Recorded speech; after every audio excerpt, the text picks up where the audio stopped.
তারা একটা সফল সম্মেলন করেছে এবং বিগত 15-20 বছরের মধ্যে যারা মাথা চাড়া দিয়ে উঠতে পারে নাই তাদের এই সাফল্য একটা মারাত্মক ধরনের বিজয় তাদের জন্য, এ কথা স্বীকার করতে আমার বিন্দুমাত্র কুণ্ঠা নাই।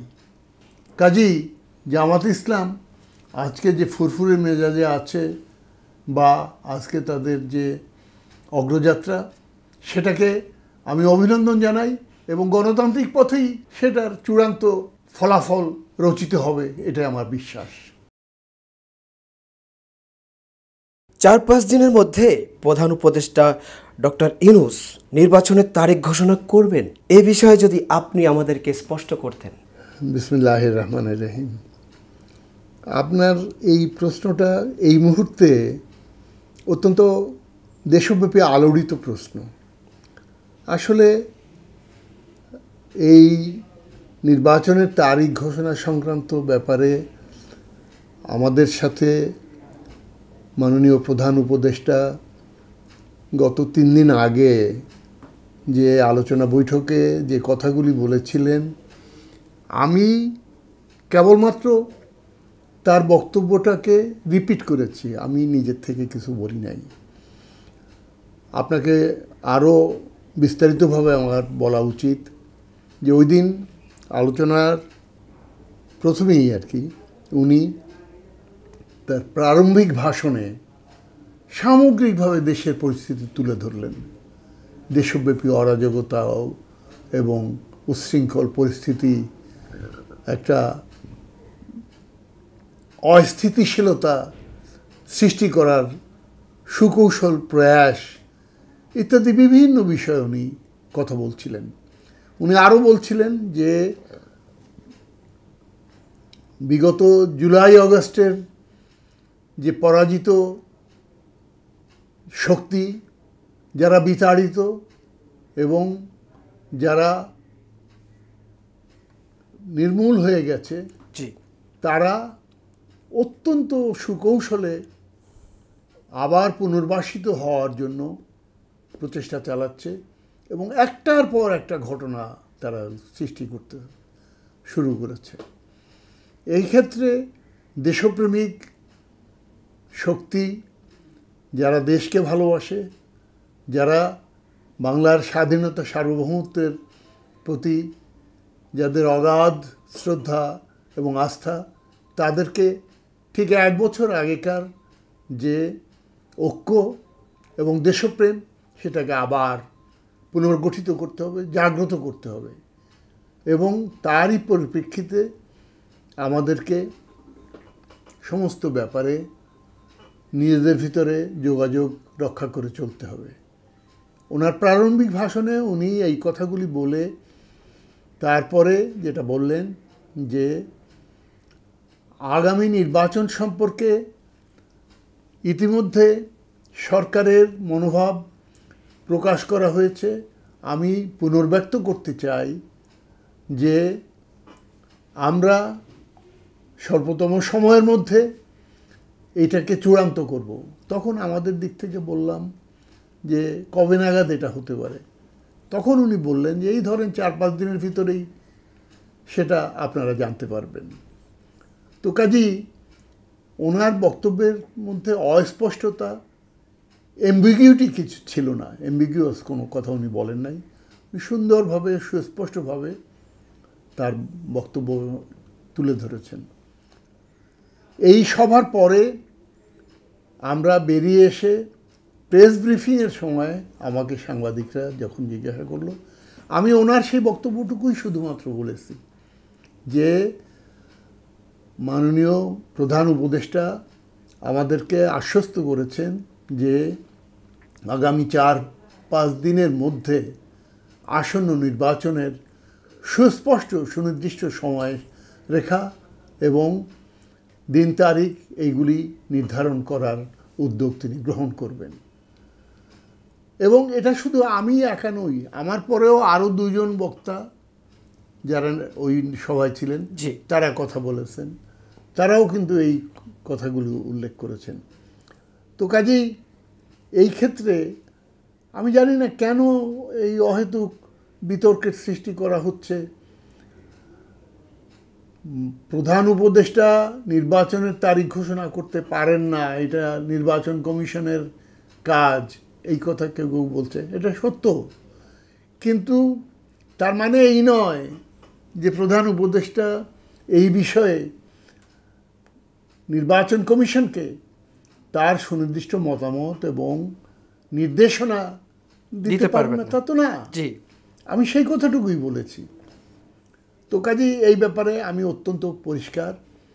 আমি যেটুকু বলেছি দায়িত্বের সাথে আমি আবার একথা ব্যক্ত করতে চাই যে প্রধান উপদেষ্টা যে কথাগুলি বলেছেন আমি সেটা পুনর্ব্যক্ত করেছি মাত্র।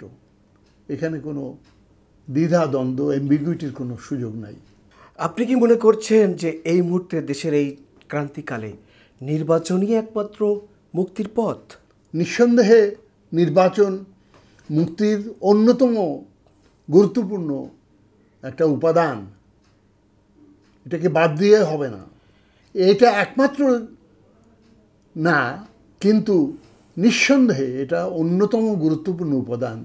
নির্বাচনের মধ্য দিয়ে জনগণের আশা আকাঙ্ক্ষার প্রতিফলন ঘটবে, জনগণের উৎসাহ উদ্দীপনা কর্মস্পৃহা নির্বাচন কেন্দ্রিক হয়ে উঠবে, এবং এই যে আজকে যে অরাজকতা অস্থিরতা বহুলাংশে সেগুলি মানে অবদমিত হবে, এটা আমি দৃঢ়ভাবে বিশ্বাস করি। কিন্তু সেই নির্বাচিত সরকারই যদি আবার শেখ হাসিনার মতো ফ্যাসিস্ট হয়ে ওঠে, সেই জন্য তো সংস্কার প্রয়োজন ছিল।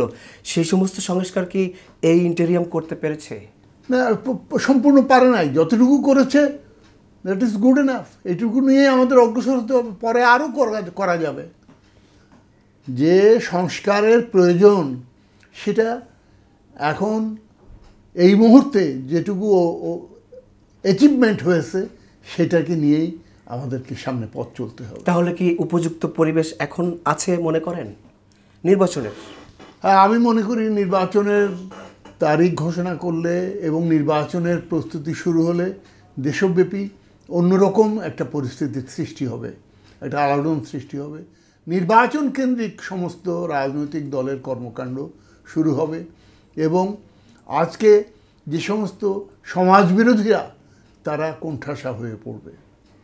তারা কোনো রকম এই ধরনের ঝুঁকির মধ্যে যাবে না, এবং রাজনৈতিক দলগুলিও নির্বাচনকে সামনে রেখে 10 বার চিন্তা করে এই সমস্ত বিষয়ে কোনো ক্যাডার, কোনো দুষ্কৃতিকারী তাদের সাথে কি ব্যবহার করবে, কিভাবে তাদেরকে ট্রিট করবে, সেইগুলি চিন্তা ভাবনা করবে, এবং সেটা সমাজের জন্য এবং জাতির জন্য মঙ্গলজনক হবে বলে আমি মনে করি। জি, আগামী নির্বাচনে কি বিএনপি বা তার শরিক দল ক্ষমতায় বা জয়লাভ করবে বলে মনে করেন? আবার এদিকে দেখা যাচ্ছে যে জনসমাবেশের পরে জামাতকে বেশ ফুরফুরে দেখা যাচ্ছে। আপনি কিভাবে মূল্যায়ন করবেন বিষয়টিকে?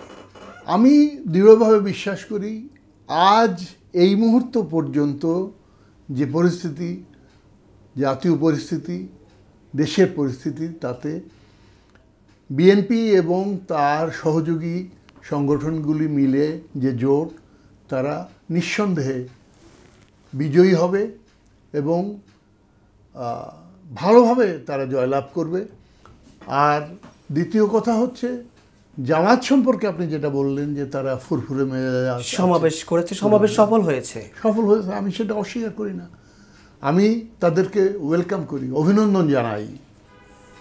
তারা একটা সফল সম্মেলন করেছে, এবং বিগত 15-20 বছরের মধ্যে যারা মাথা চাড়া দিয়ে উঠতে পারে নাই, তাদের এই সাফল্য একটা মারাত্মক ধরনের বিজয় তাদের জন্য, এ কথা স্বীকার করতে আমার বিন্দুমাত্র কুণ্ঠা নাই। কাজেই জামাত ইসলাম আজকে যে ফুরফুরে মেজাজে আছে, বা আজকে তাদের যে অগ্রযাত্রা, সেটাকে আমি অভিনন্দন জানাই, এবং গণতান্ত্রিক পথেই সেটার চূড়ান্ত ফলাফল রচিত হবে, এটাই আমার বিশ্বাস।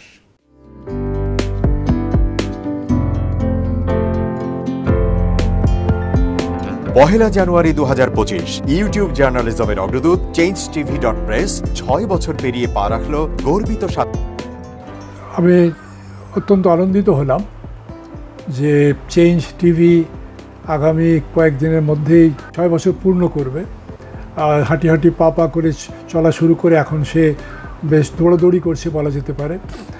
ও নামটাও অত্যন্ত বলবো যে সিগনিফিক্যান্ট, যে চেঞ্জ, এই গণঅভ্যুত্থান কিন্তু চেঞ্জ চেয়েছে।